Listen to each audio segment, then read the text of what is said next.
like what we did in pandemic. We focus on the people rather than the profit.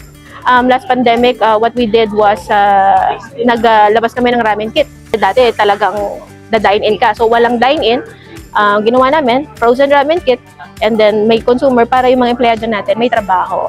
One way that we can do is focus kami sa mga mabiling produkto na mataas ang kita para less ang inventaryo namin. So less inventory would mean less cost, less management. So we're identifying kung sino ba yung best sellers natin, at the same time mataas ang profit.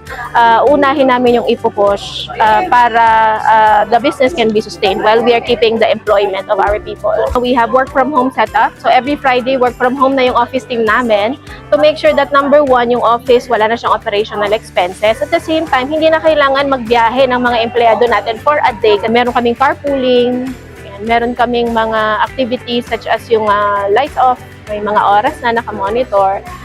Pero technically, those are still small in terms of what we can do pa, no? And we're learning from each other. Actually, dami ko na nakausap, tinatanong ko sila kung ano nang ginagawa nila para dito. But we have business continuity plan, what will happen, anong gagawin ng isang negosyante kapag ito ay humaba pa.